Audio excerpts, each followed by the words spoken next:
The following is a Hoop Ball presentation.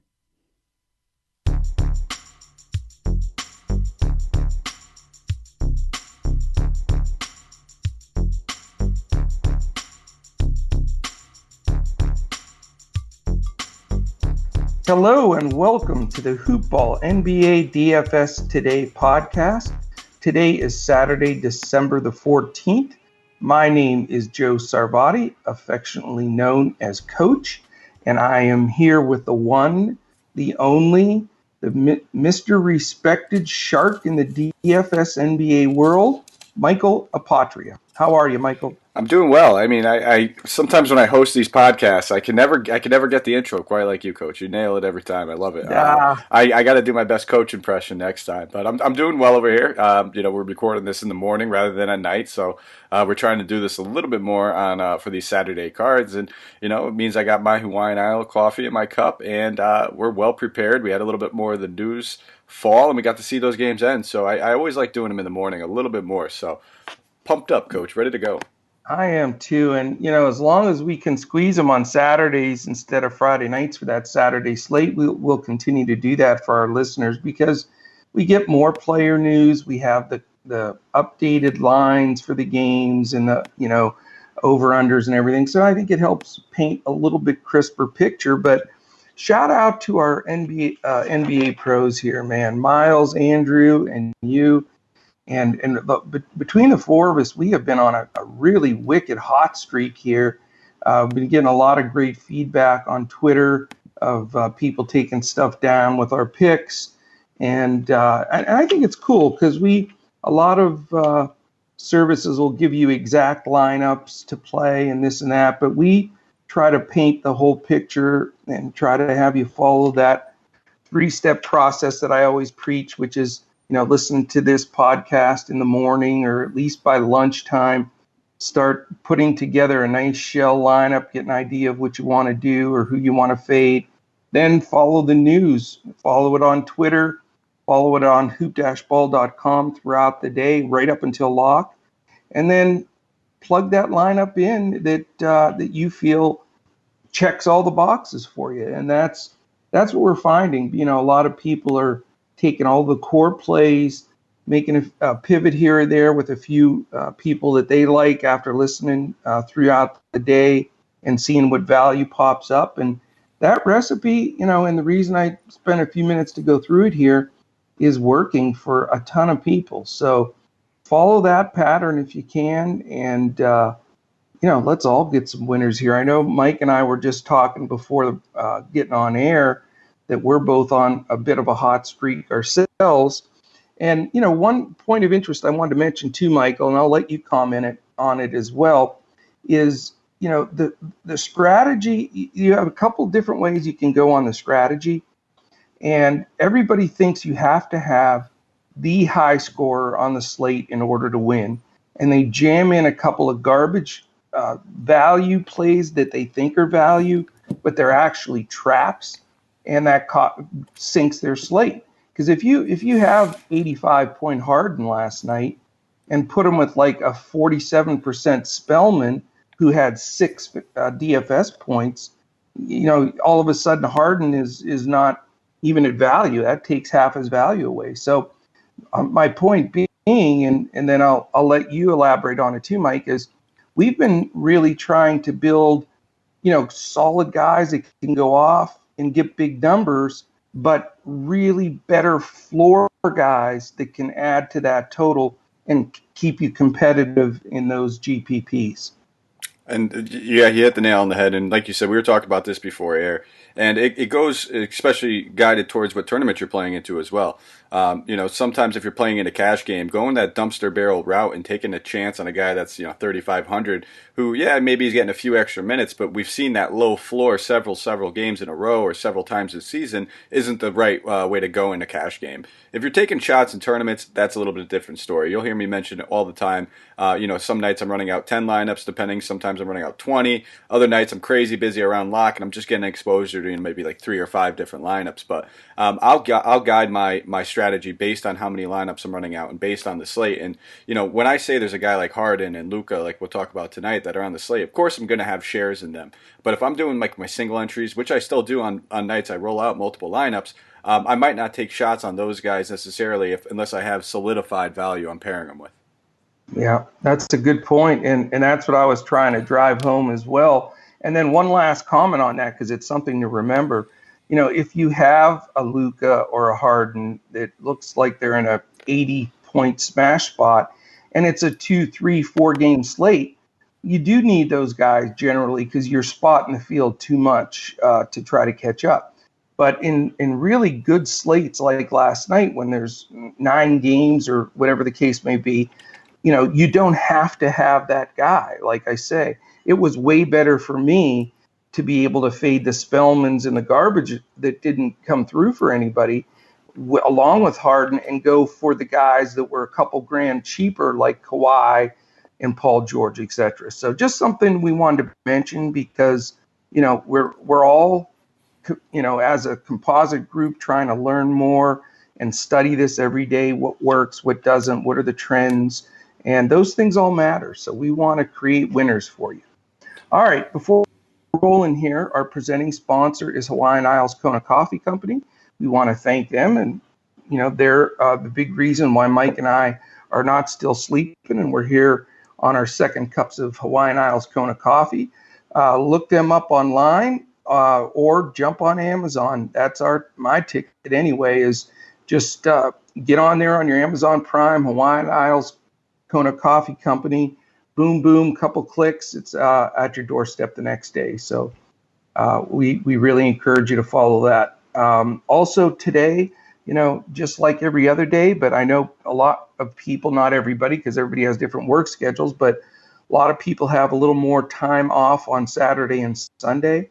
So on these slates in particular, there's no excuse for missing any player news. So again, listen to this podcast, take some notes, figure out your shell lineup, and then follow us on Twitter. That is so important.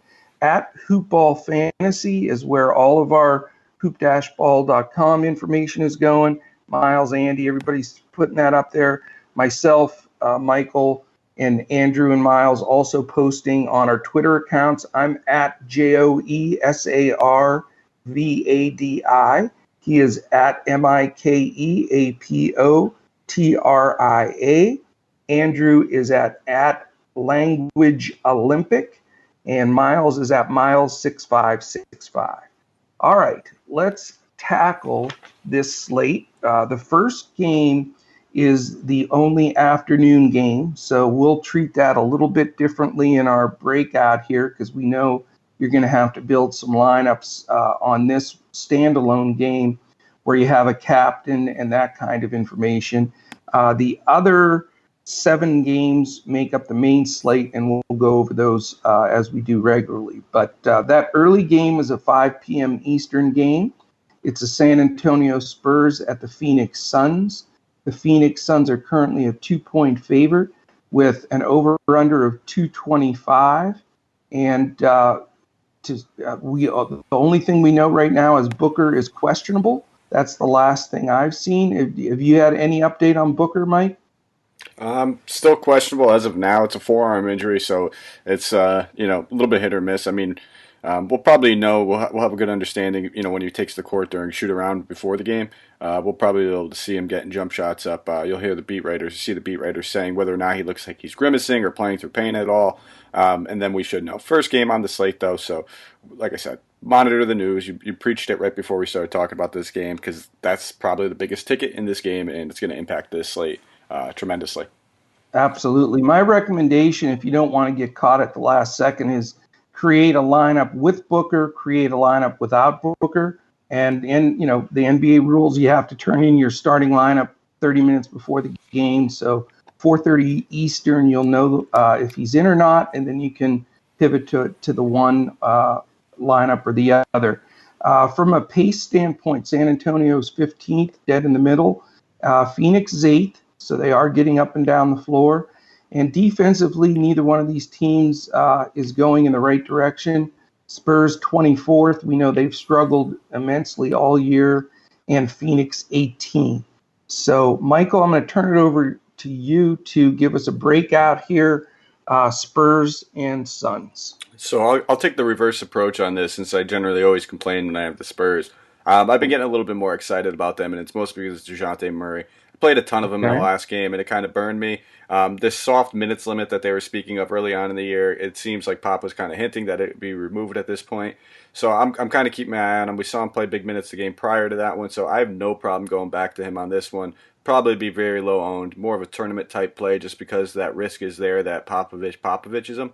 And spreads the minutes out between Mills and Derek White as well. But this is a Yeah. fantastic matchup for him. I can definitely see the pace playing to him. One of his better rebounding type upside games, I would say. And probably my favorite Spurs option, because if I'm playing this game, it's going to be tournament based anyway. I don't like playing the showdown cash lineups. Okay. Interesting. What about on the Phoenix side? Booker in, Booker out. Well, Booker out. We're totally going to be looking at Rubio. Just obviously, the shot attempts are never something that we're considering when we want to play him, but it would definitely just bode to his value. I mean, we're always expecting decent rebounds and great assists from him, and I could still see that happening. And then on top of it, getting that few extra shot attempts, and I wouldn't mind seeing all that usage be distributed. It's going to go to Kelly Oubre, a ton of it. I'd have no problem going with that. It's a great matchup for him. We know that they struggle at defending wings, that being the Spurs, and then we should start to see, Aaron Baines. He's actually questionable right now, or probable, so we should start to see those minutes start to uptick a little bit more, just until DeAndre Ayton gets back. But I'd have no problem looking at Baines in this matchup too against his former team. He might get up a little bit. Yeah, the very good call, man. On the Spurs side, I'll tell you, I'm not sold on the DeJounte Murray thing, and I get what you're saying, but it was amazing how many people got burned by this in the industry, and I'm talking some of the top sharks were recommending him because what happened was there was an overtime game 2 games ago the Spurs played, and Murray got 31 minutes, and then they asked Pop. They sort of forced Pop's hand, if you watch the press conference, of trying to dig on Murray. So Pop, as Pop does, screws around with the media and screws around with the press. They can't stand when he asks, he can't stand when he's asked questions about the team like that. And so he said, yeah, there's no minutes restriction now. He's, open to play, any minutes that we need and blah, blah, blah. Then the next game, perfectly healthy, contested game, he plays 17 minutes and doesn't do much of anything, and he was like 70% owned in the industry. So you're going to have a lot of people pissed about it that are going to not play him, and I get the fact that you want to take advantage of that edge, but he may not play more than 20 minutes, and I don't trust that because, Mills has been getting minutes, White, and then we know Forbes, DeRozan plays a little too, and on and on. So they have so much depth at that position, it just scares the hell out of me. So from the Spurs side, it seems as though, and I could be dead wrong here, I haven't read this, but I'm just going to give a Coach Sarvadi take here, is it seems like DeMar DeRozan has been getting a little more action and a little more showcasing. And the only time I've seen the Spurs do that is when they're looking at possibly trading a guy. Now, again, this is just totally my opinion, and it makes me wonder if that's the case just a little bit. So I'm going to favor the DeRozan side of things in this game and probably this week and see. I think his minutes and usage have been going up a little bit. Maybe it's just coincidental, but I think that could be a little piece of it. So DeRozan's going to be my play on that side of the ball. I also like LaMarcus in this game. I think Baines has been extremely limited since returning. He's only played 12 and 17 minutes consecutively. And we know that Baines, when he's in the lineup for his regular mid-30s minutes this year, they've been a very good defensive team and very competitive. But when he's off the floor and they have to do center by committee with Saric and Kaminsky, and they just try a little bit of everything, they just get killed in the paint. They were 8th in the league before Bain's injury and defensive efficiency, and they plummeted to 18th. So for that reason, I do like DeRozan. I do like LaMarcus. On the Phoenix side, if Booker's out, I'm going to stack definitely Rubio, Oubre, and then I'm going to make a decision between one of the other starters, whether it be Saric, which very well may be, or if Booker does play, I'll just go with two of those three guys and try to play Oubre, Booker, and the cheaper guy, or Rubio, Booker, and the cheaper guy. So that's how I see the game. I think it's a winnable game, but you have to know that Booker news. And my only advice in that game is don't dumpster dive if Booker doesn't play for the chump that starts for him. And I just personally don't want anything to do with the 5 point guards that play minutes at point every game for the Spurs. So that's what I got. No, yeah, and I don't knock you. I mean, that's why I said it's definitely more of a tournament play. You can't trust it in cash just because it is so up and down. But I'm going to take my shot. I expect them to be low owned, and like I said, if I am playing this, it's only going to be tournaments that I'm playing. So for those reasons, I think maybe getting Murray at that that lower salary.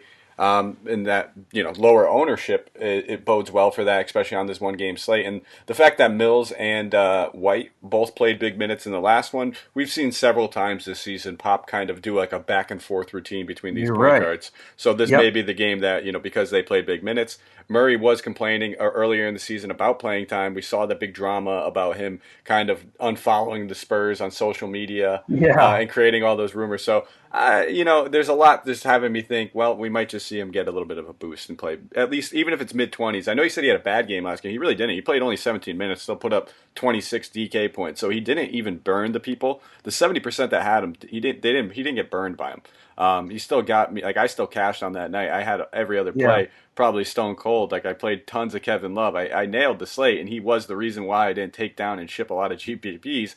But I still managed to cash with him because he didn't absolutely burn me. No, and I didn't mean to make it sound like he disappointed. I meant I know what you're saying. Everybody was disappointed because he expected him to play 33, 34 minutes, and he played half of that. And could you imagine if he played the full thing? I even got 24 out of him, I would have loved it. It would have been like a 40-point night for him. And it was just a fantastic spot, and that's why. And just the tantalizing upside of this guy getting 26 minutes, even just 26.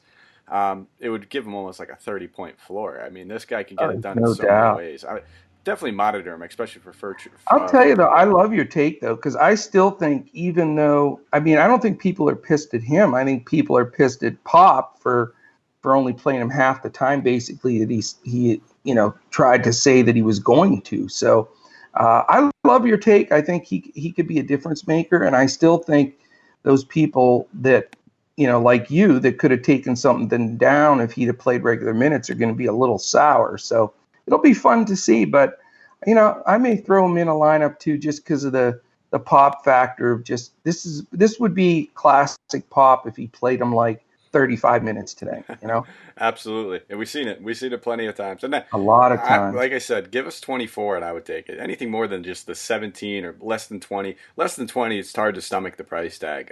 But I'll take a shot on him. I'll tell you, I've had 3 times in this last week. I've had a great winning streak, but 3 particular things have stung my butt and then give you the double stinger. I started a guy, he had his worst game of the year, and then the next game he blows out. I've had that happen with stinking Jingling Joe.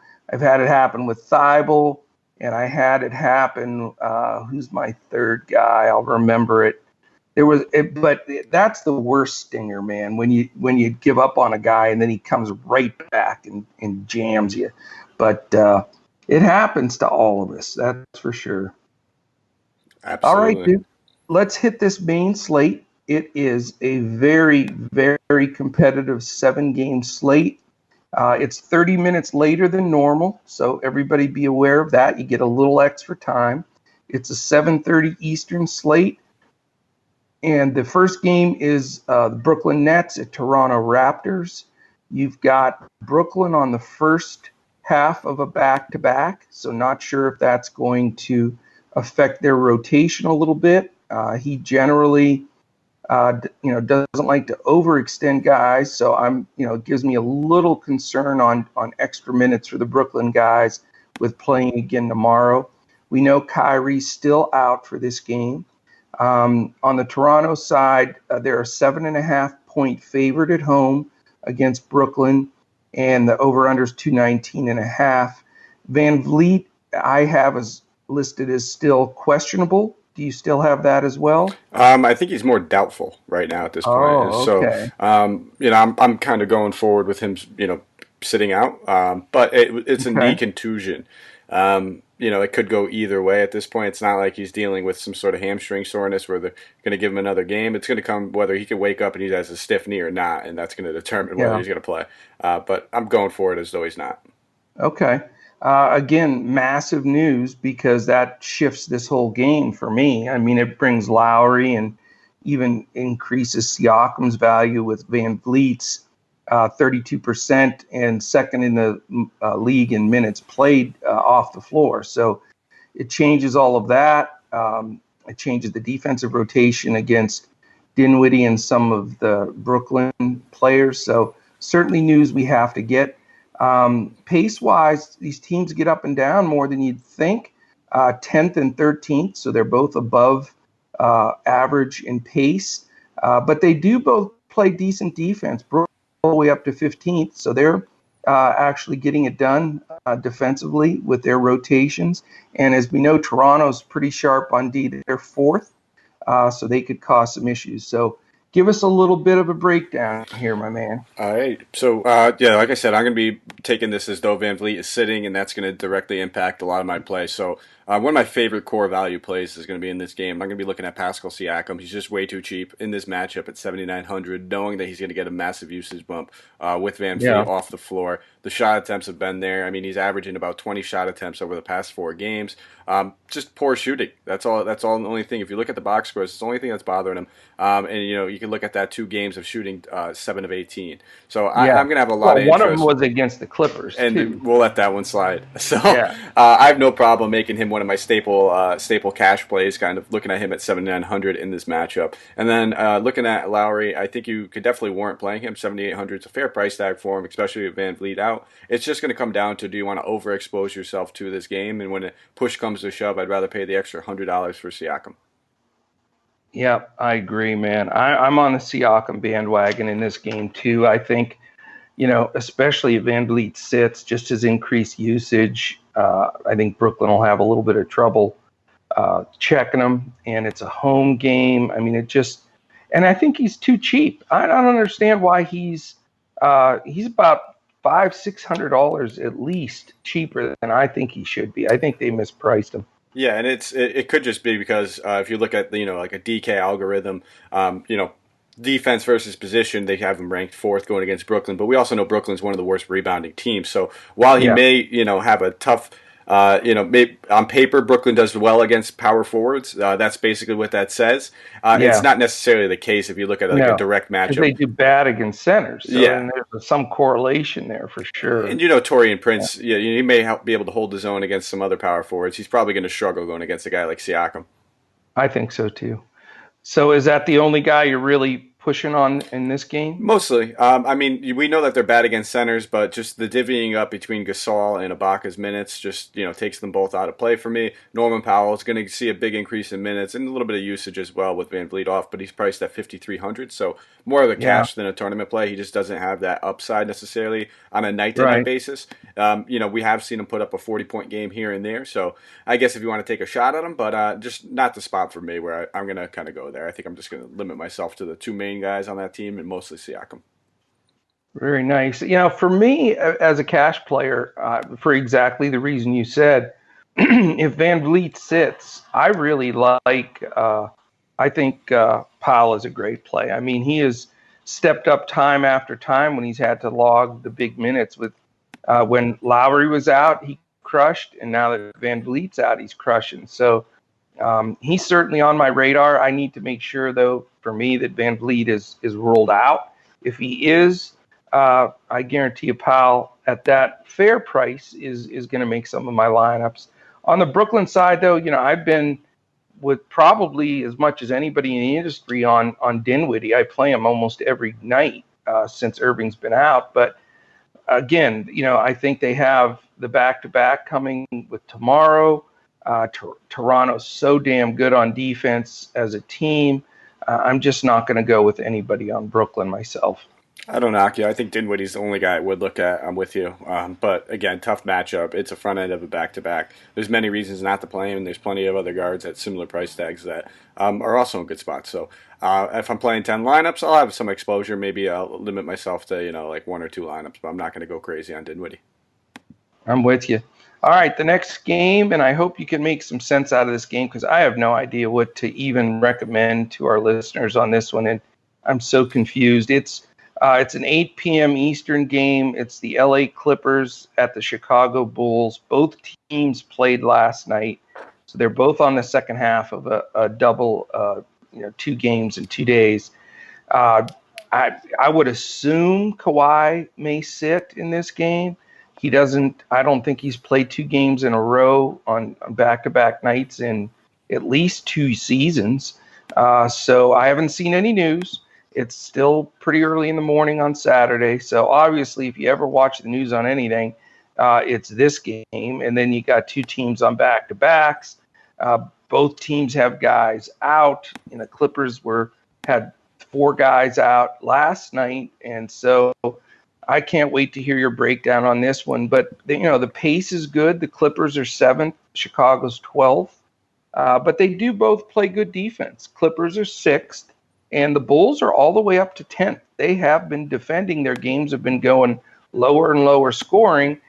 Clippers are 4.5-point favorites, so Vegas expects to stay fairly close.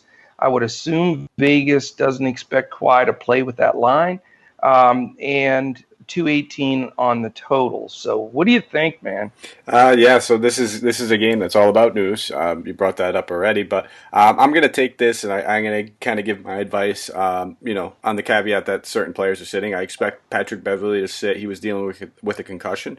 Lou Williams, I would expect to be questionable coming into this. Has a chance to sit. It was, sore right calf. Calf injuries aren't something you want to play with. It was a back-to-back, so that could be part of the reason. So if Lou Williams and Patrick Beverley sits, I'm not going to any of the guards. We kind of saw last night. They divvied him up.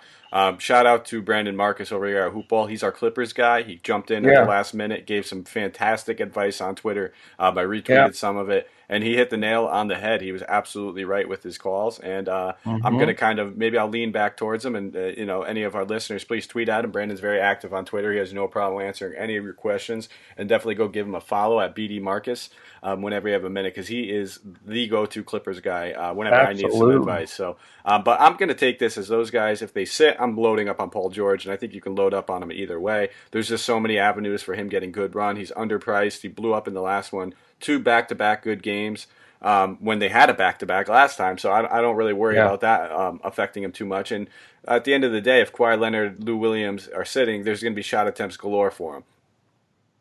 I agree with you. What about Chicago, man? Anything on the Bulls? No, thank you. They're pretty bad. Not touching the Bulls. Not touching them. They stink, and they have to play against the Clippers D. So I don't particularly like anybody on the Bulls at all. I mean, I don't remember wanting to pass this much on a team in a while. Well, we'll get to the Cavs later too, so don't hold your breath on that one. But I'm with you. There's nothing too enticing. Bad matchup. They struggle on offense. So, when the Bulls do well, it's one player on the Bulls that does well. It's never like as a team effort. So all set. I don't even like the one-offs. Well, when you said, you listen to this back, you said when the Bulls do. And you know what? That sums up the Bulls right there. Absolutely. They're a big steaming pile of doo-doo. But now on the Clippers side, I'll tell you, I'm going to either play 1 or 2 guys based on the news, and it's all based on the news. If Leonard sits, Paul George, 100% foundational play for me. I've got the gut feeling that Lou Williams is going to play in this game. I think his leg thing was just like a bad bruise kind of thing from what I read. And I think he's going to suit it up. He's usually really durable, and I like with Kawhi out, if he is.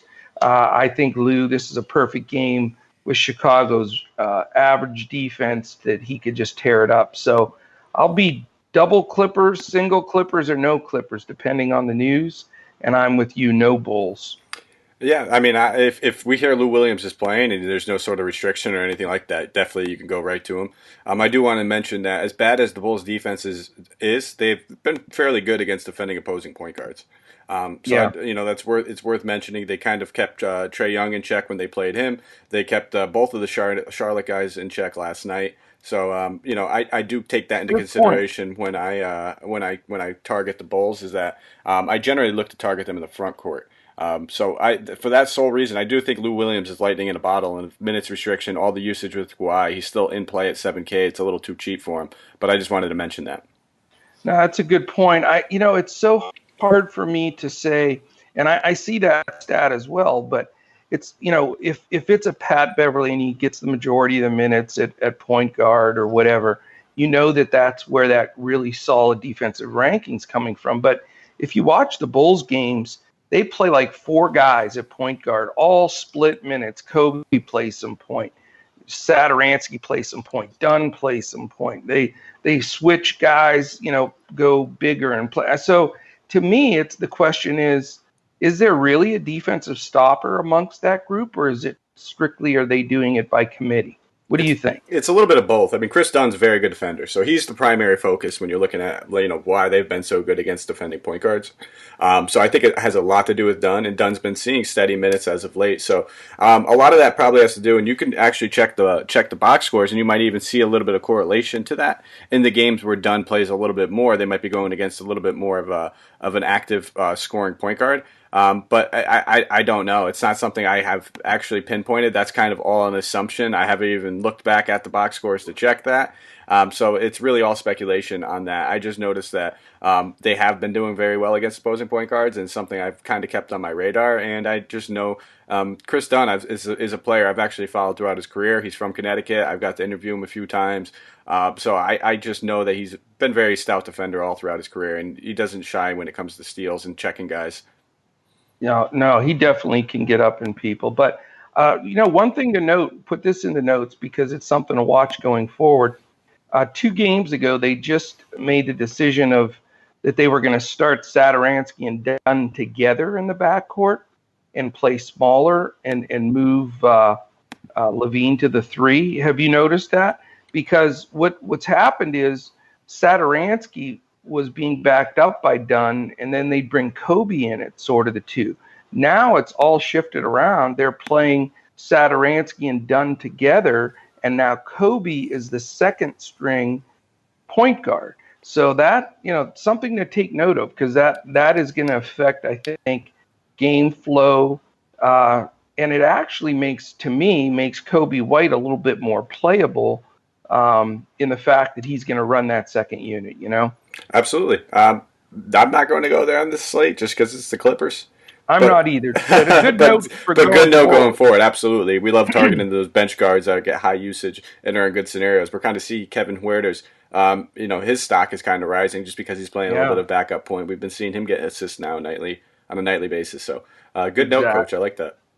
All right, man. We go on to game 3 on the main slate. It's the Washington Wizards at the Memphis Grizzlies in the all-0 defensive game.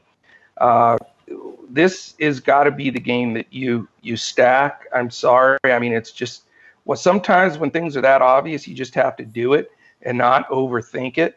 But here are the scenarios for that. Number 1, you've got the 2nd and 5th highest pace teams in the league. That's a big box check.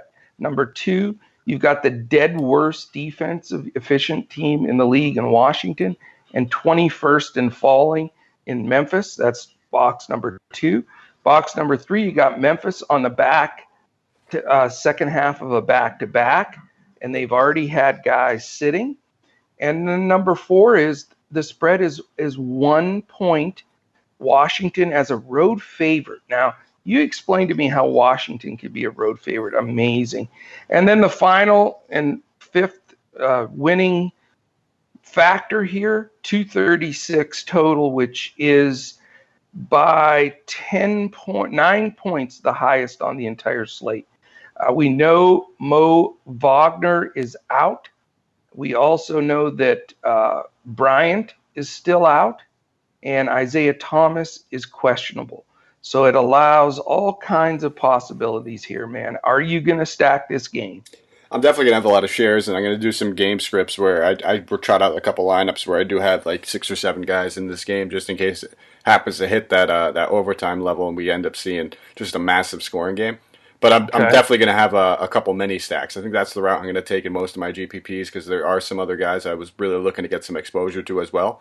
So at the end of the day, I'm not going to be able to spend up on anybody. So in a couple of the lineups, maybe where I do want to trot out a Luka or a Harden and still get one of Paul George or Siakam, I'm not probably going to be able to get to Beal in those lineups as well. So you'll kind of see how I game script these, and in the lineups where I'm probably fading Harden and Luka, I'm going to trot out Beal, George, Siakam as probably my foundational core. Very good, man. Very good. I saw an interesting stat yesterday. They have the defensive real plus minus numbers, for this year. Now they have a big enough sample size. And out of all of the players in the entire league, I'm talking every player at every position, they have them ranked from first to dead last. I'll give you a guess on who's dead last, which I think you'll get, but who's second to dead last, I think, is a shocker. Would you like to take a shot? Well, the dead last has to be Trae Young or Isaiah Thomas. Bingo! It's Trae Young, dead last. Yeah, we that's been the horn that we've been sounding off since before the season started, dating back to last year. So every time you do this to me, you set me up with somebody in this game, and you said I'm going to be shocked. Right. You said I'm going to be shocked. Correct. Is it? Would it be Beal? You are the winner of both showcases. It is Bradley Beal. And that shocked the hell out of me because if you watch him, it looks like he's busting his ass on defense, but he's just getting scorched, absolutely scorched. So something to keep in mind going forward when Beal's guarding twos, that he is not getting it done whatsoever. And he's a big reason that they're ranked 30th. It's, I always try to blame Isaiah for everything, but here it is. Beal's worse ranked than Isaiah. So something to, keep in mind, another good note to make. But, speaking of Mr. Beal, now that I've just trashed his name and family I am going to roster the man. So I hope he doesn't try to punch me in the nose. Yeah, definitely not a family you want to trash, Coach. I'm pretty sure he has 2 brothers that are linemen in the NFL as well. Oh my God. No, I'm rostering you, Mr. Beal. I think you're awesome. I'm not messing with you at all. Mr. Bill, that's an old Saturday Night Live skit. I don't know. Do you ever see Mr. Bill? Yes, I have. I'm a big SNL guy. There you go, Mr. Bill. So that'll be me. I'll be Mr. Bill. No, don't do that. And smash him with a brick or whatever. But anyway, for the younger folks, look up Mr. Bill, Bill, on the old Saturday Night Lives. Absolutely hilarious. Okay. Anyway, he is going to make my roster today. I just think, this game sets up so well for him. Now, I do respect the guy you say is my favorite player in the league, which is, you know who that is, right? Mr. Brooks. Mr. Brooks, Dylan Brooks. But I do respect his defense, but I just think the pace and the factor of this game, makes Beal a good play. He is slightly overpriced. So, this isn't going to be, this might be something I change at the last minute if news breaks where I can get a stronger play somewhere else. As of now, he's in, but he's only in my skeleton lineup right now, and I got to see what happens because I do respect Brooks, but I mean, you just have to feel like a dope for not having a minimum of at least 2 guys from this game, don't you think? Yeah. At the end of the day, you mentioned that this game total and the spread just spews fantasy goodness all around. Who is it? Is it the Bertans love that everybody's showing him? He'll definitely get a lot of ownership. I mean, I prefer to go Rui over him in this matchup, and it's solely just because the front court is going to be very thin without Wagner, and Rui just has a little bit more rebounding upside, so I feel a little bit safer going to him. But they're both definitely in play. They're both definitely priced up as well. So I think I'm actually going to get a little bit more of my exposure on the other side of the ball with Memphis. Okay, I'll just make one more mention of a guy on Washington, and please don't turn off your computers and your phones. But I don't believe that I'm saying this, but I'm saying it. You might be able to get 20 to 25 fantasy points at a dead man Ian Mahimi. Mm-hmm. You must be looking at FanDuel because he's not dead min on DraftKings. That's the only reason I didn't mention him. He's definitely worth noting and kind of looking at. He's 4,200 on DK, so you're looking, for 5x, you need at least 21 DK points out of him, which I think his ceiling's probably right around 25 or 26. So I think a I lot of people agree. are going to look at him. And it's in a good matchup, and it's warranted. I'll probably have a share or two. Don't get me wrong. And they need the big body to guard Joval. That's So yeah, absolutely, and it's kind of a thing though. It's we'll get to Joval. I want to talk about him because he's always one of my favorite tournament plays. Just how many minutes do they why actually has he decide to been play him? so bad lately, It's the dude? He's been minutes. awful. Minutes equal money, coach. Yeah, I We talk guess. about it all the time. He's a great point per minute producer, but these games where he gets 21 or 19 minutes aren't going to get it done. We need him playing at least mid 20s to up, to low 30s to really Well, but capitalize. what's the reasoning? This is what I don't understand. I've looked at all the coach talk. His injury is fine. His minutes limit's been lifted. He's not getting in foul trouble except for that one game. So why isn't he playing? So I think a lot of it comes down to just matchup dependency. So when you look at Milwaukee, they have a stretch five. They can really, cause some problems for a guy like Joe Val. He struggled. The last game that he only played 21 was against Utah, and it was kind of a little bit of a game that got out of hand. So that could have directly impacted that. And it's also against Rudy Gobert. We saw the last time that they played Utah, and he went against Rudy Gobert. He played big minutes, and it was Yeah. because it was a little bit of a closer game. And So I dialed him up in that game against Utah, and he buried my fat butt. So it's very, very matchup dependent, and I think that's the route I'm going to look at it like this. So if we see Davis Bertans playing a lot of center instead of Rui, if Rui's playing power forward, I think that's going to be the mismatch that we don't want to look at Joval because he could get the same thing as Brook Lopez treatment, and Bertans will just stretch him out, and it's going to limit his minutes greatly. So if we see that Rui starting at center, I feel a little bit. I mean, Rui could shoot as well. Don't get me wrong, but he's not going to try to stretch out nearly as much. He's going to kind of be playing in that mid range and in the paint a little bit more. And then I think that's the matchup where Joval can take advantage of. That's a great point. So a lot of it is sort of what's been happening to Capella lately. Teams are going so small that they basically play Capella right off the floor, and Houston matches with playing PJ Tucker at center like Washington's been doing with Hashimura. So, I guess the $1 million question here is, does Mahimi jump up and get 20 to 25 minutes and Joe Val gets to be on the floor all of that time? Or did the teams go small and it's Bertans or Hashimura at center and Triple J at center for Memphis? That's the $1 million question. Absolutely, and that's why I strictly will be looking at Joe Val in tournaments, and I guess we could just slide right over to the Grizz side. Yeah, I'm looking at Joe Val. I like the price tag. I love the matchup. It's just he's a little risky to trust in cash games, but he always presents that kind of GPP upside that we're looking for, and this can easily be a smash 40-plus point spot for him, or we can get another 19, 20-minute game out of him because they decided to stretch him out with Bertans, and we're left holding a bag of emptiness at 7,300. So very, very tournament reliable player or warranted player, but do not trust him in your cash games. And then I think John Morant is going to be one of my top point guard options on this entire slate, knowing that he just rested in the last one. It says back injury, but they mentioned that we would just want to give him a break, and I don't know why they're resting rookies, and the league is just okay with this. Unless he's seriously hurt, he should be playing. He's one of the top rookies in the league, and Memphis has nothing else to watch. I mean, Jaren Jackson Jr. showed up, so if you bought tickets to that game, you were pretty excited, and you got to see him knock down a ton of three-pointers and get to 43 real-life points. But a night's rest, great matchup. You already mentioned how porous. Ish Smith is another really weak defender. Bradley Beal has been doing terrible this season. I have no problem loading up on John Morant in this matchup.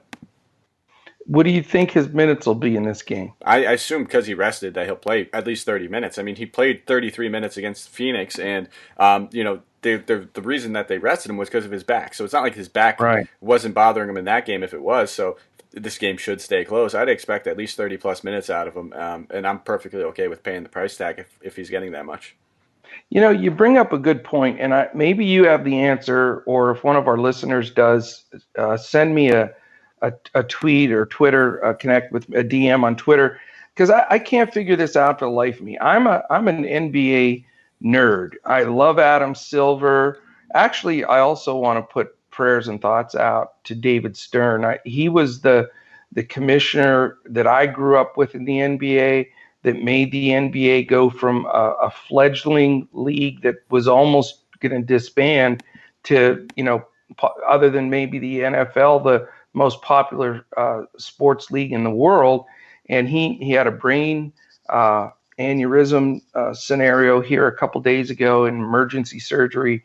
I haven't heard the news today if he's, his life was in danger. So prayers to him and his family. The generation behind me doesn't really know that. They know Adam Silver, but Adam Silver was the right-hand man to David Stern for 20, 25 years. So prayers to him. But to get back to that point, Adam Silver, the rules that he's trying to put out with this whole thing are so disjointed and confusing. I know they fined the Clippers $50,000 for not playing Kawhi or something like that just for rest purposes. And then they came back this past week and really tried to drop the hammer on Detroit for sitting a couple of guys that weren't even on the injury report that they turned into the NBA. And so Detroit responded by putting 6 guys listed as probable yesterday, which was asinine.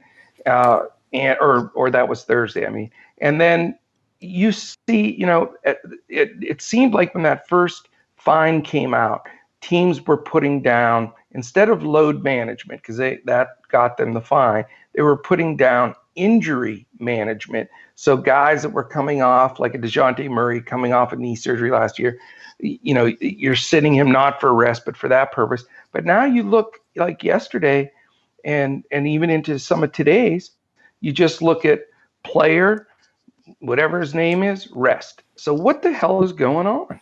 It's mind-boggling, and that's why I wanted to bring it up. I can't believe that they can get away. I understand if they're serious injuries, but it's clearly not that serious if he was able to run 33 minutes against the Suns. Morant being the number 2 overall pick should be playing in back-to-backs. Yeah, he's like 19, 20 years old max. Absolutely. So, my God, it's very disappointing. And like you say, if you are a Ja Morant super fan and you could take your team to see a Memphis game, and you got your Morant gear that you saved up for, and you're there, and the dude's 100% healthy basically, and is sitting there in street clothes. That's just not fair, man. It's not right. Nah, not for the fans. No, I'm furious about it.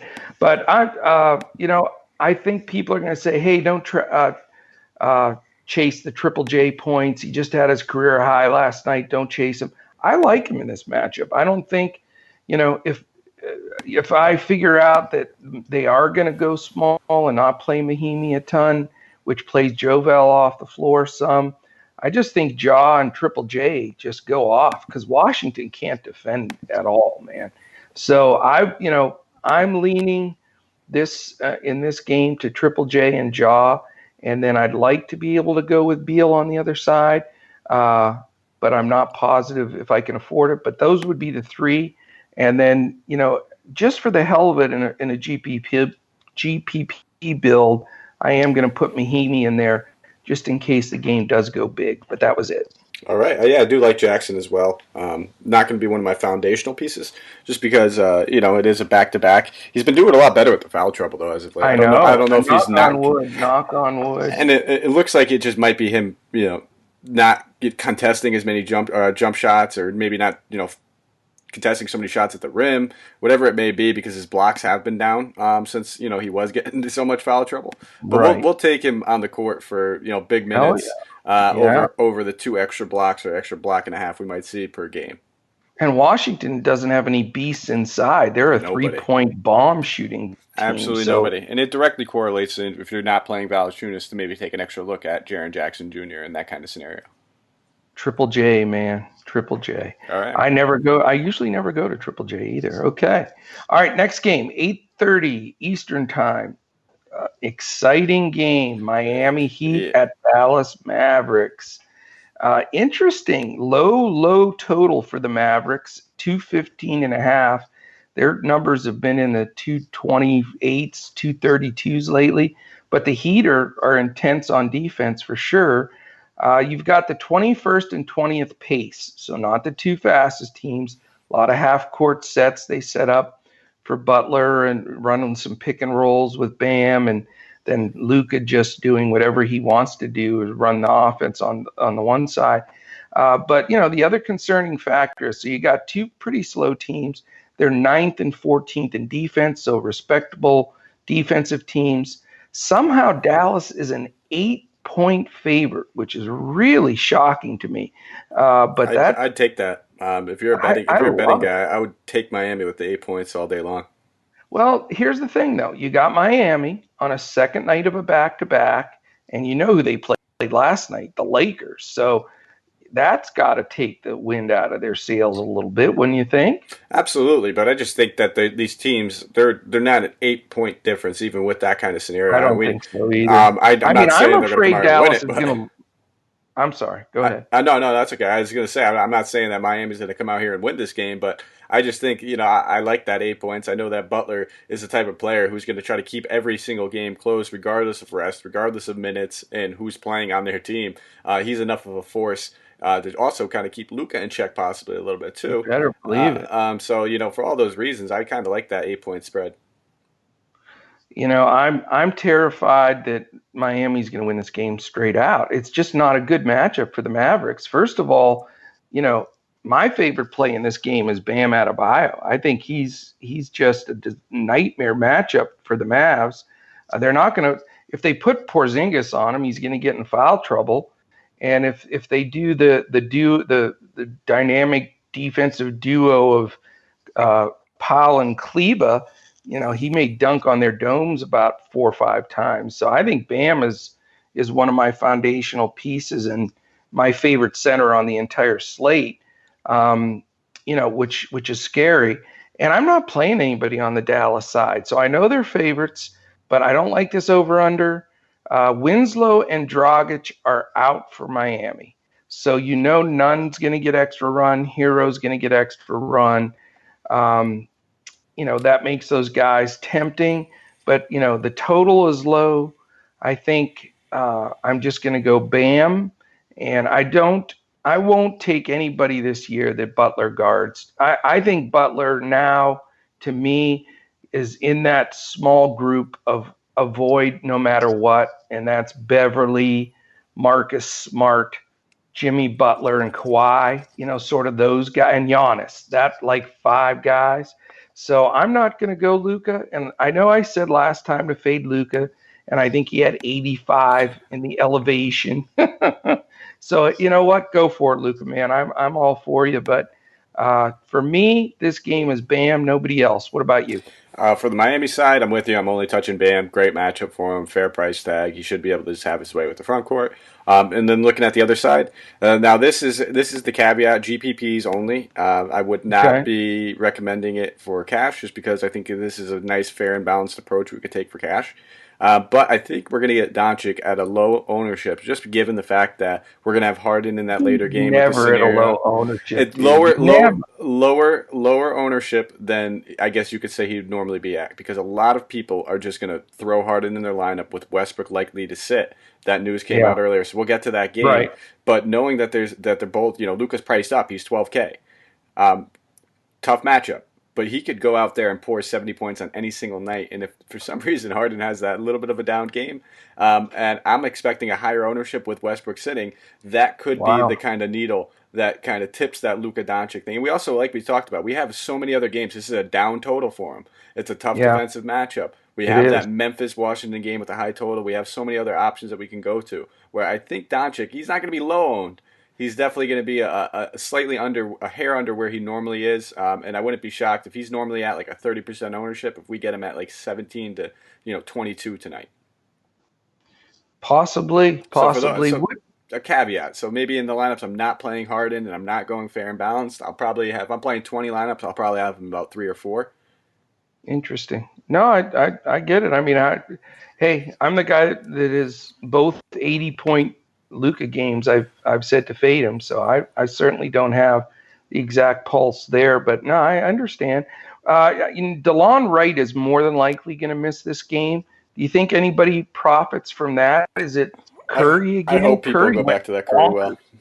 That is such a sucker Yeah, I play if hope you people go do. back there. I'm not doing that. No, listen, I'm not I'm not going touching. there. I said it off the top. It's Bam on the Dallas side. I'm not touching the Dallas side, and if I do, it's going to be Doncic as that one-off play and a few tournament lineups, just on the caveat of his ownership and the upside he presents. But I really even I'm not really even going to him in my single entries or in my cash lineup just because it's a tough matchup. I wouldn't be shocked if he has a bad game, and if he is going to have a bad game, these are the types of matchups that he does have one in. So Yeah. very like take that with a little bit of consideration. Like I said, play it in that kind of scenario if you're going to play him, in my opinion.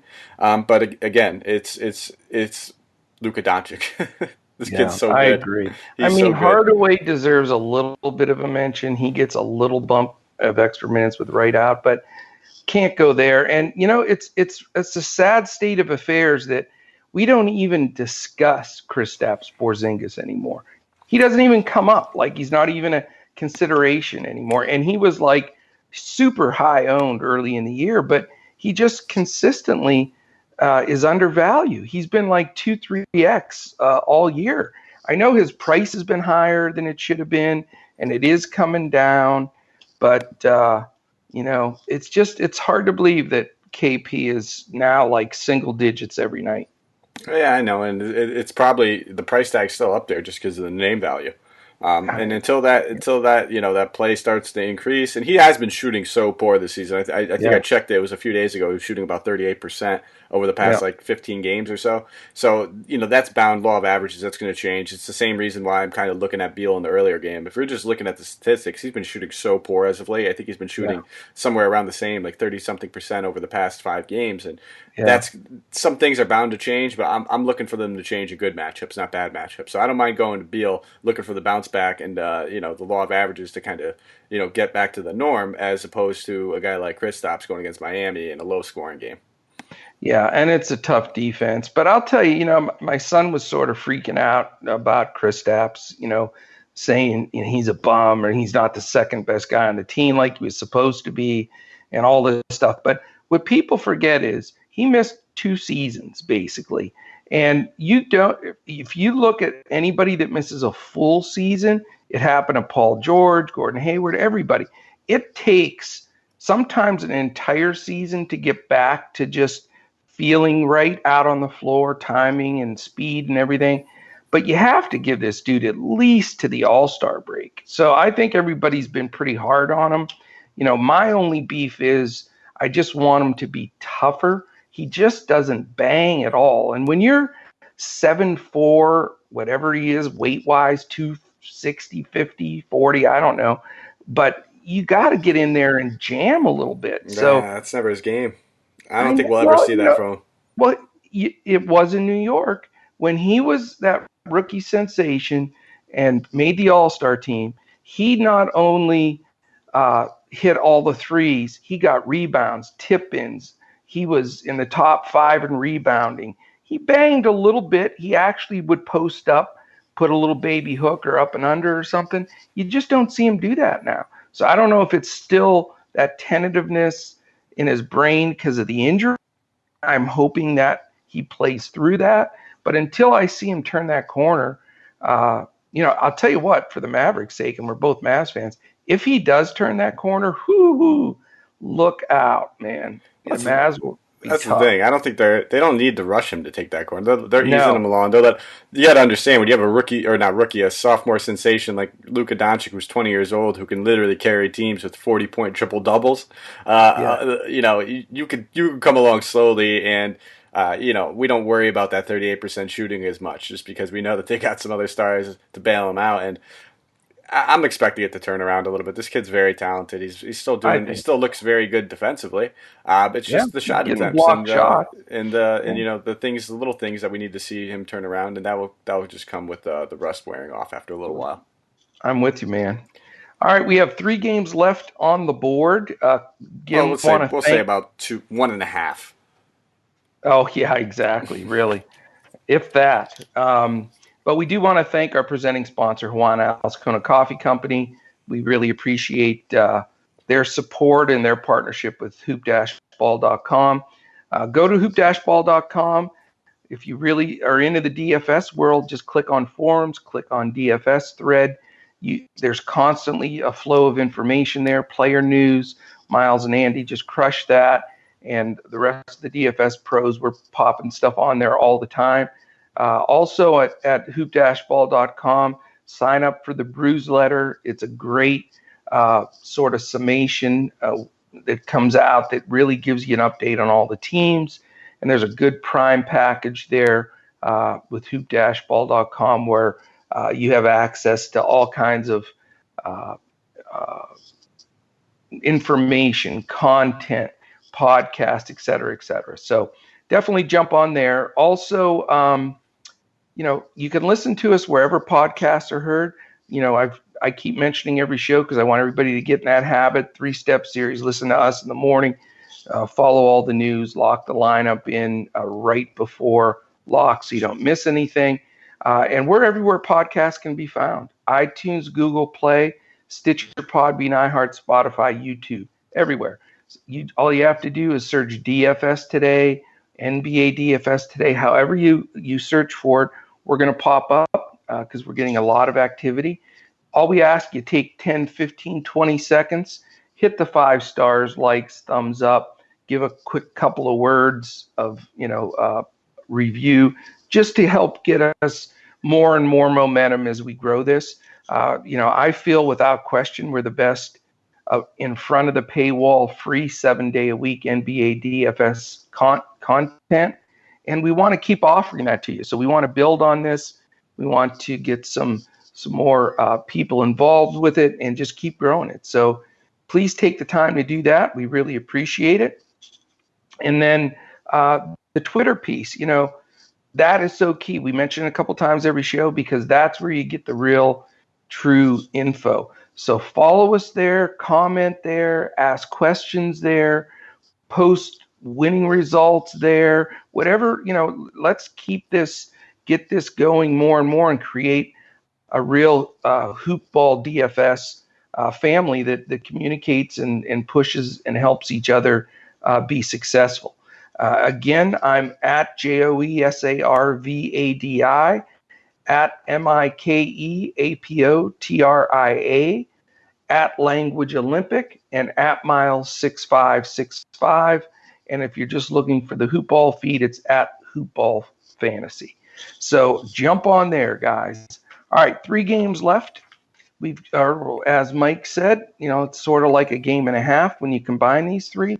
8:30 p.m. we have the Cleveland Cavaliers, a shell of a team that they are, at the mighty Milwaukee Bucks. If there's ever been a blowout game, this has to be a blowout game. The spread's only 12.5. I think I'd give like 16.5 in this game. But anyway, so you've got pace Cleveland 24, pace Milwaukee number 1. So monster pace up for Cleveland. And defensively, Cleveland third to last in the league. Terrible defensively. Milwaukee number 1. So Milwaukee is playing at a different level.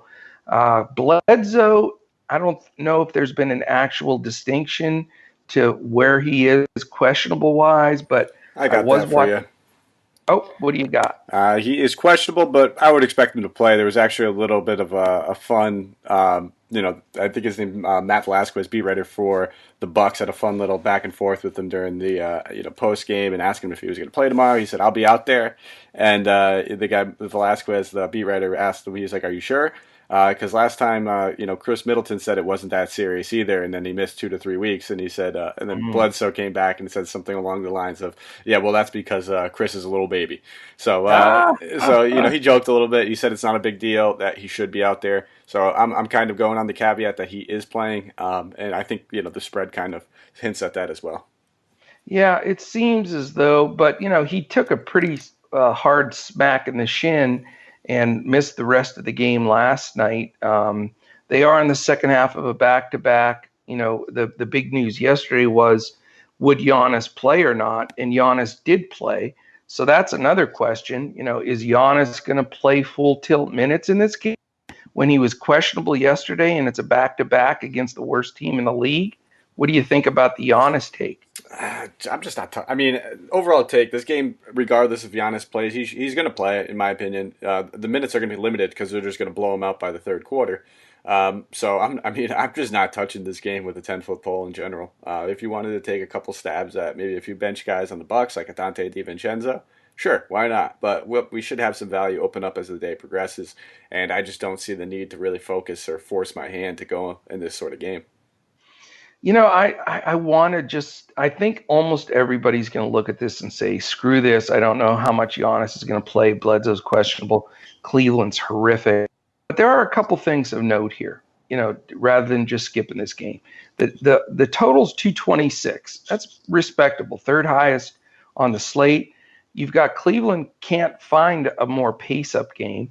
And Beeline has a tendency to go ahead and run these little baby 19, 20-year-old guards out there, whether they're up 5 or down 40, because, those guys need to get the minutes together. They need to play. Clarkson's been on a really good roll. And my understanding from what I saw on some coach talk was they are featuring Clarkson as trade bait, that they want to move. Their ultimate goal is to move Clarkson, Thompson, and Love and just do a complete reboot with the young guards that they have right now. So that gets a little interesting. I sort of, I'm tempted on the Clarkson bandwagon. You sort of have to look, at the guards, the other guards there, Cleveland too, because they are somewhat blowout proof. On the Milwaukee side, though, man, it's just I don't see it. On a second night of a back-to-back, they're going to pound this team, and they have such a deep bench. I would highly recommend skipping everybody from Milwaukee's side, but I wouldn't get upset with you if you rostered either Sexton or Clarkson or one of the guards, or I don't know how much we'll get out of Love and Thompson and those guys, and they're a little too expensive. But I don't think it's just a dead pass game. I think you could dip into maybe a guard from Cleveland, and that's it. What do you think?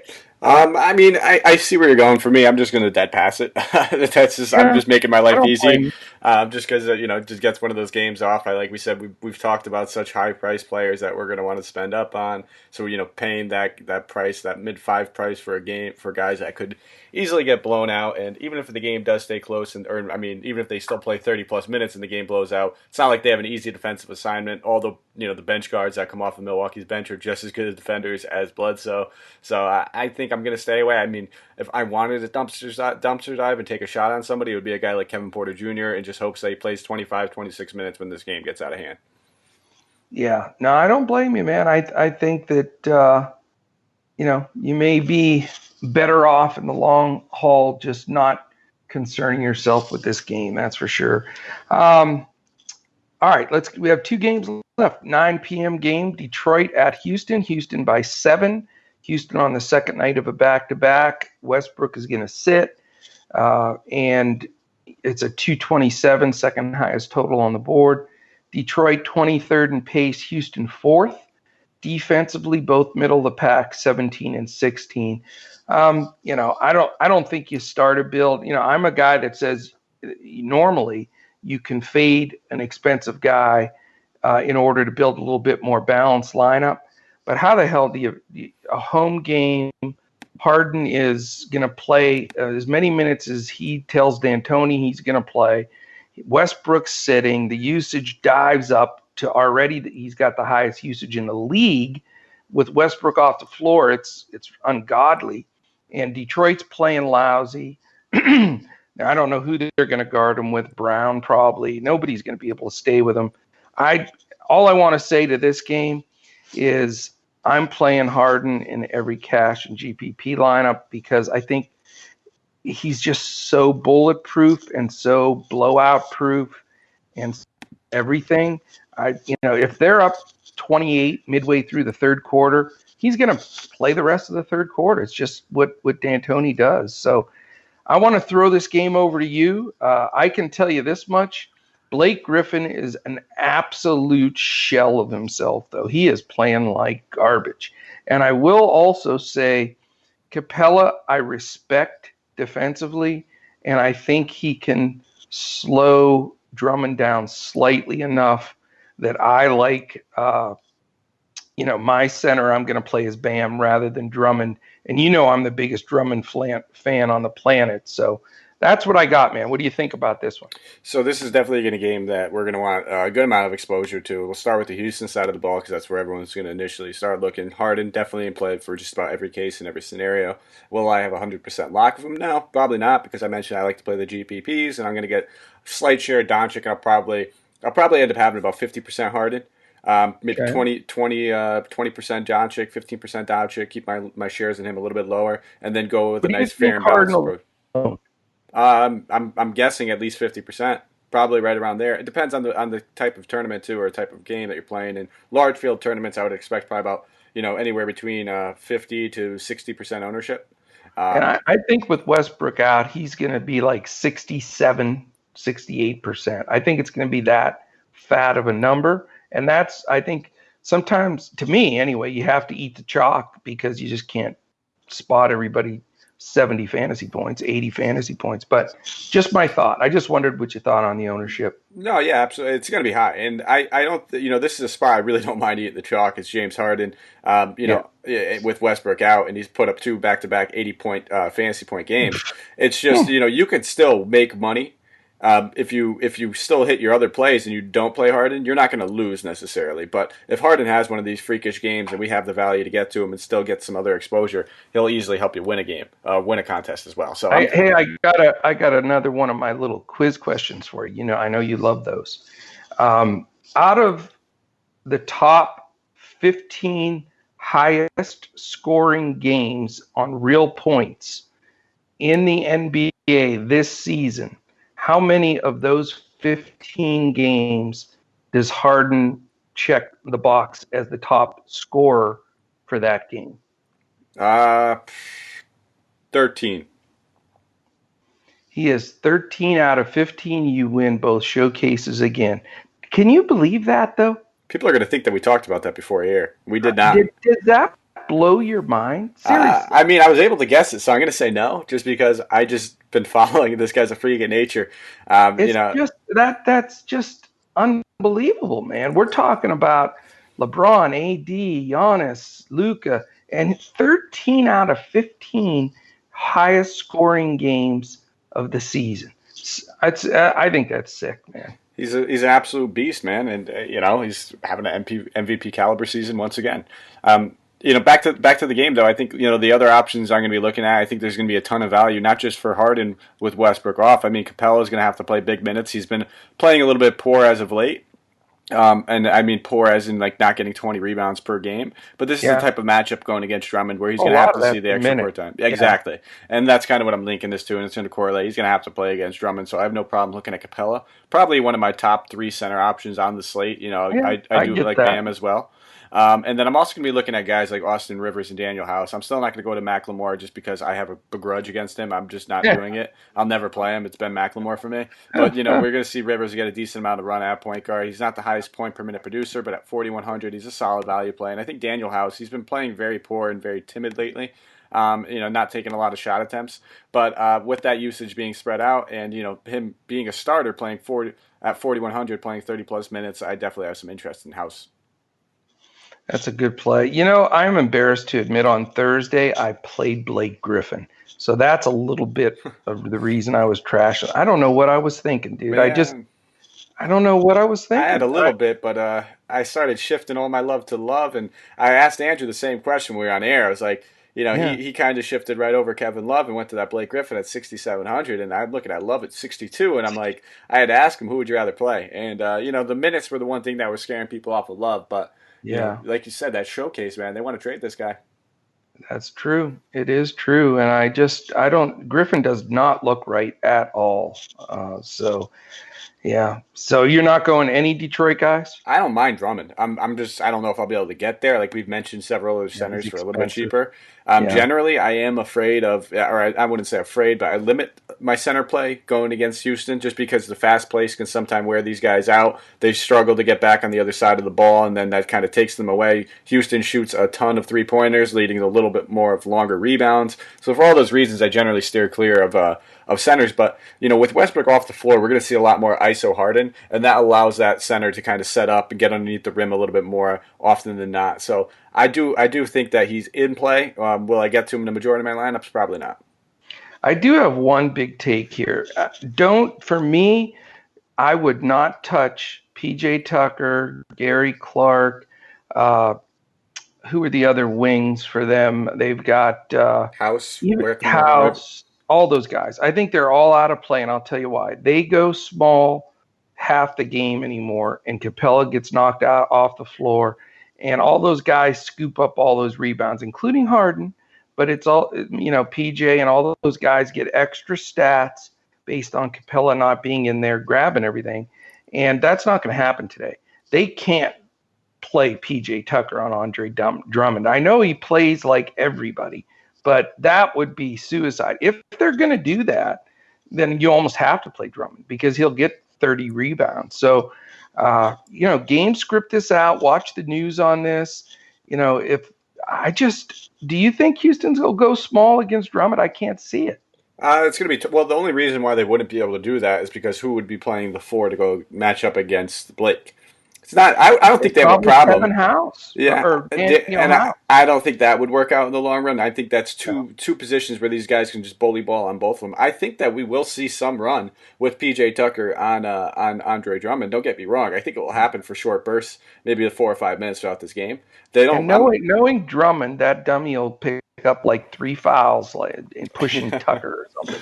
It could happen. But I just think that with Westbrook off the floor, if Westbrook was playing in this game, I probably wouldn't have many shares of Drummond at all. But with him off the Right. floor, like I said, I think that it allows him with a little bit more ISO Harden. We'll see him dribble out the clock for a few seconds while other players kind of move around, set him a pick, and that kind of gives Drummond that time to kind of get back on the other side, get underneath the rim, set himself up for the couple extra rebounds. Drummond's fouls have been going up. It wasn't an issue early on, but it's something to fear. There's nothing more gut wrenching, and I've had that happen to the last 3 games I rostered Drummond, where he picks up, a stupid reach foul 45 feet from the basket for his third with 8 minutes left in the second quarter, and you want to throw up. So just something to be aware of, but not that I'm bitter about it at all. Yeah. All right, last game on the slate, my man. We've got the Oklahoma City Thunder at the Denver Nuggets, also a 9 p.m. start, so there's no super late hammer 10:30 game tonight. The last game is at 9. We've got 205 total, dude. 205. Denver's a 6.5-point favorite. I have Millsap listed as questionable, and I have Ferguson out for Oklahoma City. Do you have any other news on that game? Just on the Denver side, I know that they were dealing with a few injuries. Jamal Murray should be playing. I mean, he played in the last one. He's been dealing with I can't even remember the exact injury. Low trunk. A low trunk injury. That's right. So his minutes were limited in the last one. So just something to monitor. I don't know if they're going to limit him again. But, I mean, I'll just jump right into this if you don't mind, Coach. I'll start with that Denver side. He's going to be one of my favorite point guard plays on the slate, regardless of everything I just said. Just because if he is playing, that 30-plus minutes, just way too cheap for him. 5,900 is way too cheap for Jamal Murray. Got to go against Chris Paul, dude. Not worried about that, man. I mean, at the end of the day, he's a jump shooter. We're going to see him get his shot attempts. We're going to see him take plenty of 3-pointers like he always does, and I'm just loving that price tag. I think that's enough to Okay. get my exposure on this in this game in the late game hammer. I think it's a fair price tag. At the end of the day, we mentioned so many high priced guys and not that much value.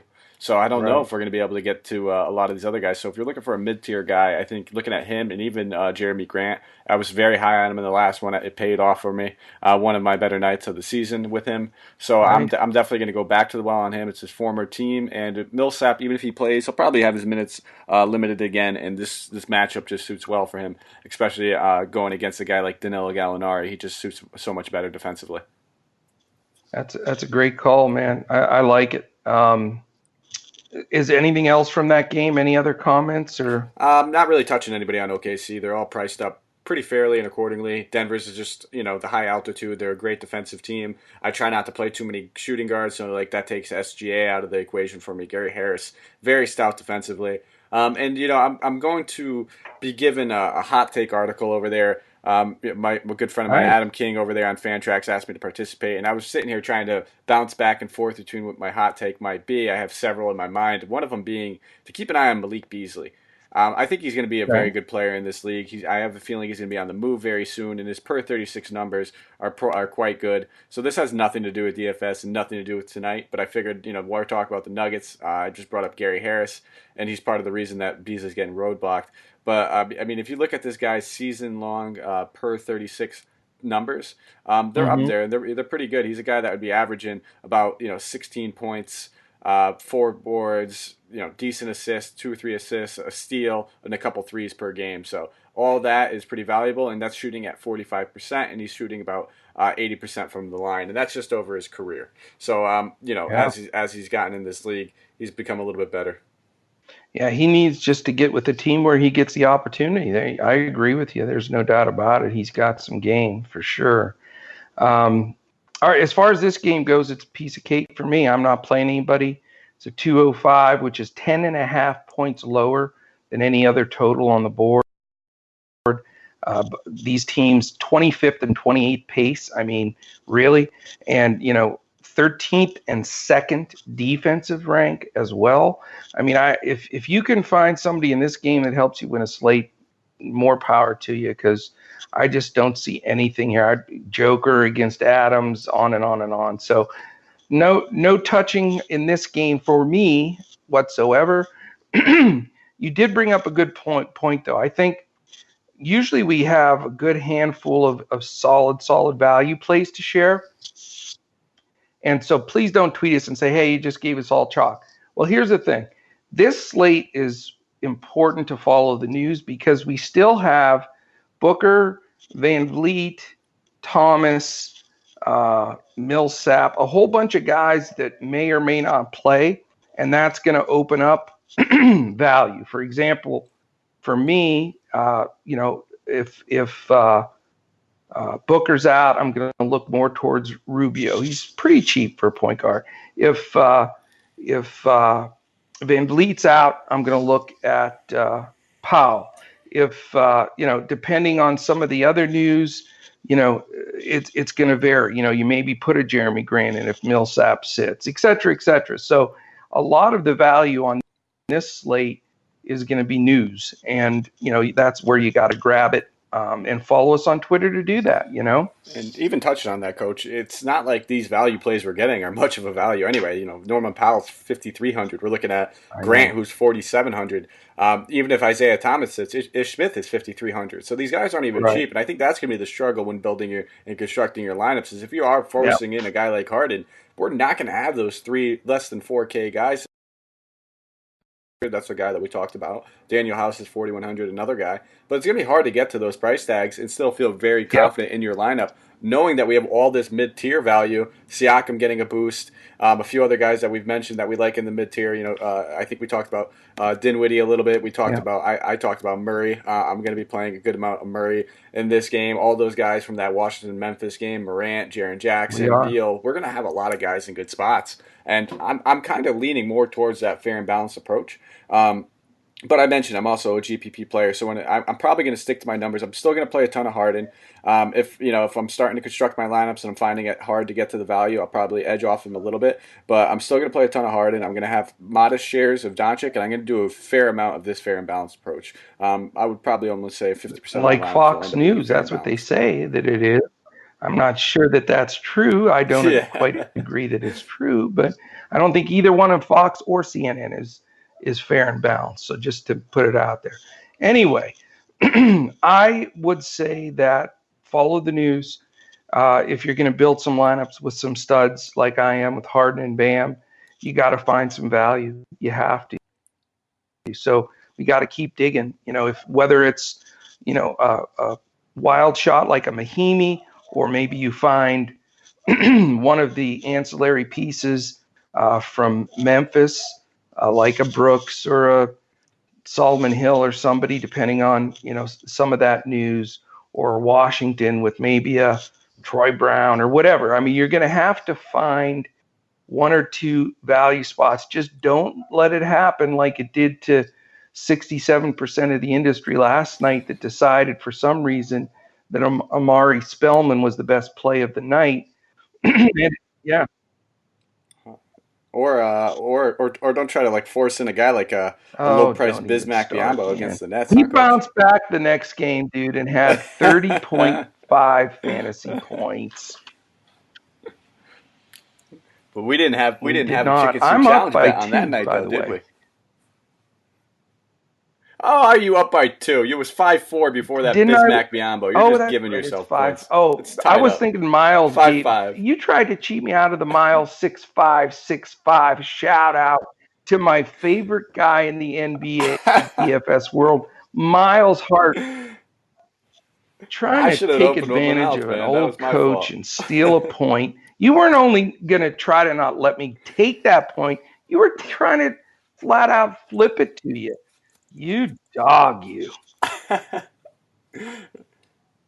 Oh, I tried, man. I at the end of the day, I didn't even remember what it was. I just All assumed right, I we're beat you. I've been on a 5-5. run, I so you got promise that you one. we'll do Yeah. at Now we're least tied one up. chicken suit on our next show, which is Sunday night, correct?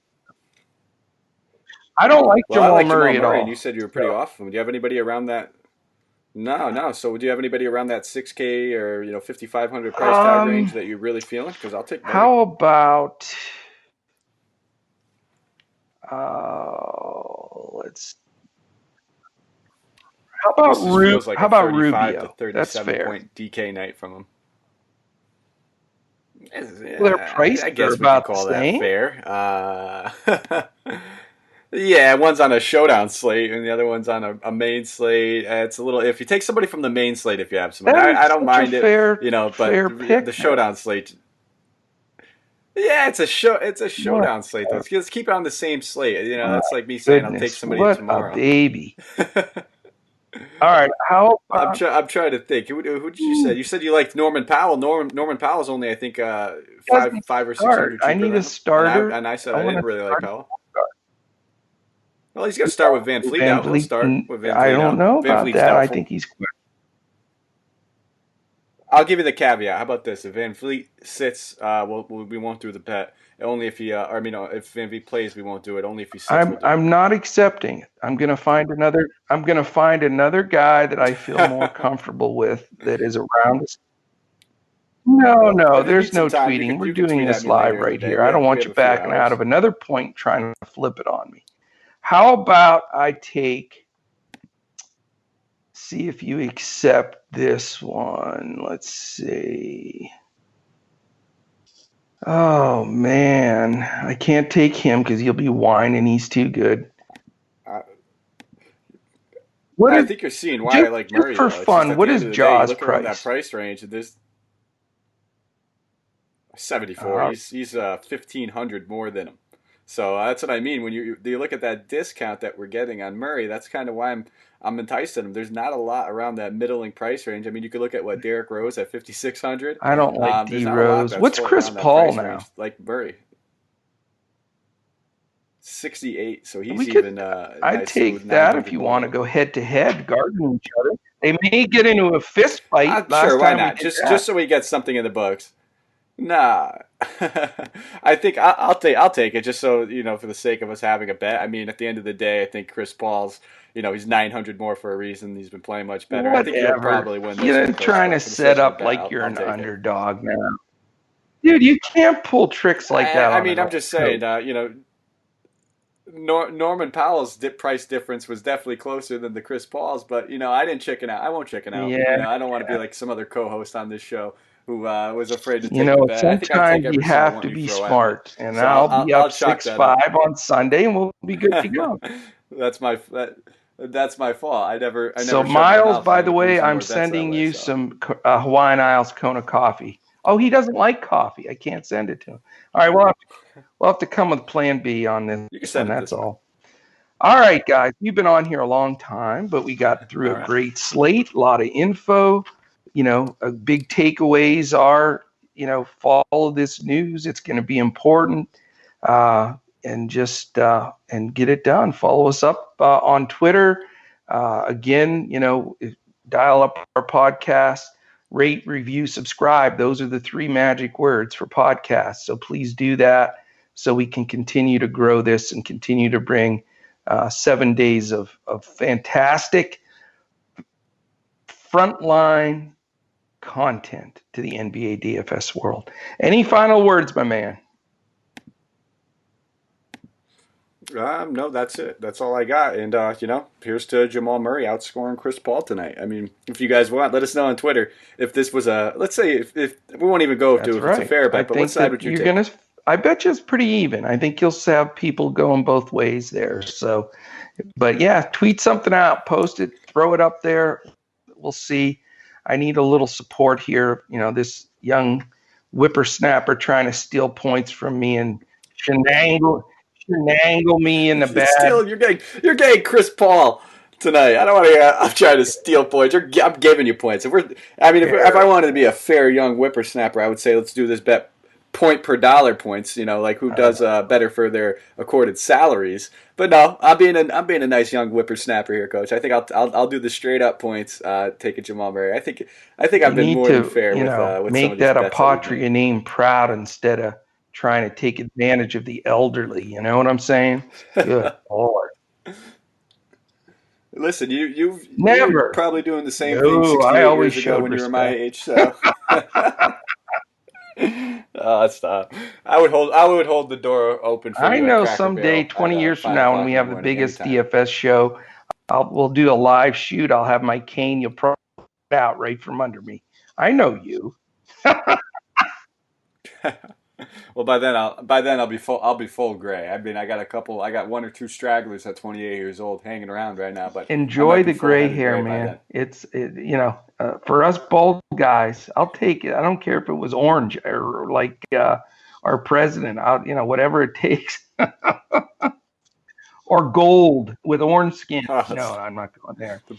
All right. I don't know why I keep slipping into the political side of things today. I guess we've got a big Yeah, debate man. Come coming on, up, Coach. You got to and keep it's this all just getting fantasy. juicy now, and you got We this do. We do. impeachment stuff going. I was We gotta end. We gotta I end this know. I don't want podcast to get before it into goes the any further. political side of things for sure. All right. Fantastic. Great show. Follow us. You've got, let's see, about 9 hours or 8 hours until lock. So follow that news. Stay with us on Twitter. And we thank you so much for joining us for another episode of Hoopball NBA DFS today. For my man, Mike Apotria, and for Andrew and Miles and our whole team at hoop-ball.com, I'm Coach. We'll catch you again tomorrow when we look to crush it in NBA DFS. Take care, guys, and good luck.